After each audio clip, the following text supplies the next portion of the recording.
Hi guys, Sensei Amory here, and this is Sensei Teaches.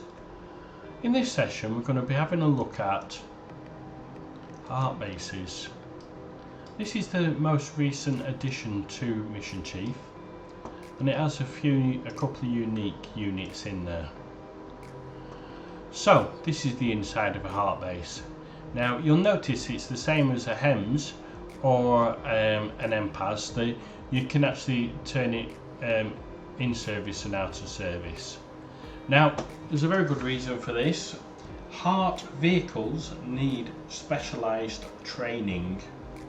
Now we should go into them and have a look. I'm not going into anything else because if you've got to heart you know what everything else does. So let's go into the vehicle market, and this is your vehicles that you can buy in a heart station.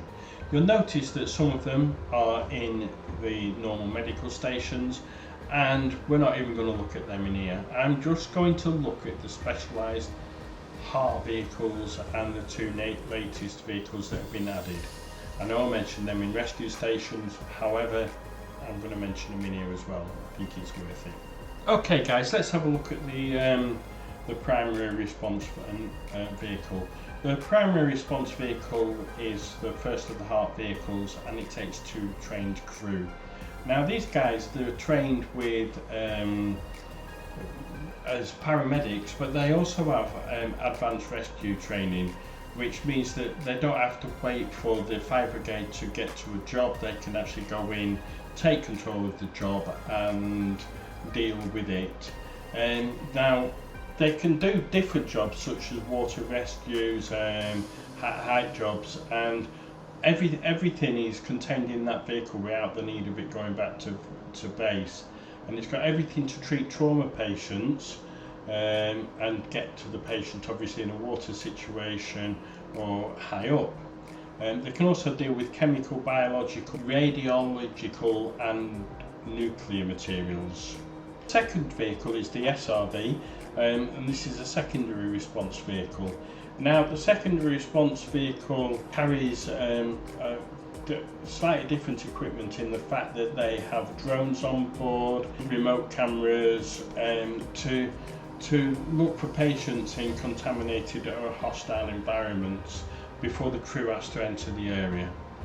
There's a welfare vehicle, which is basically a mobile toilet and shower unit, and that can be used for all of the emergency medical and ambulance service on scene of an incident. Last of all, we've got the ATV carrier, and this has like a modified quad that goes into the back and can be dispatched where there's uneven terrain, and it's big enough to carry a stretcher on the back across rough terrain to save the crews having to transport it over long distances on rough terrain. We also have available here the ambulance control unit, which is the same as the ICCU on the fire brigade.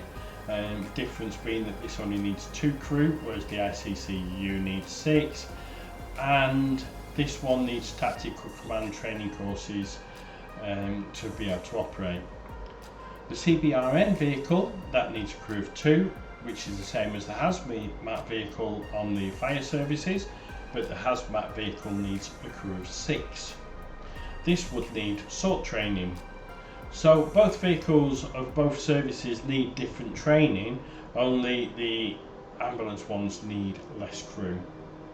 And basically guys, that's all there is about Hart. Now the jobs in the game, they're the same jobs, so you might get an airport job, and if you've got a Hart trained crew, it will add on the Hart trained crew, and it will pay extra on the job. There is a percentage, but I'm not sure what it is. If anybody knows, please comment below. But there are quite a few different jobs that will add Hart onto them, such as a person stuck at height, hotel, fires, all different things that were existing jobs, but will add Hart onto them. And that's it guys. So if you like what you saw, please click like and subscribe, and look out for any other videos that I'll do in the near future. Thanking you.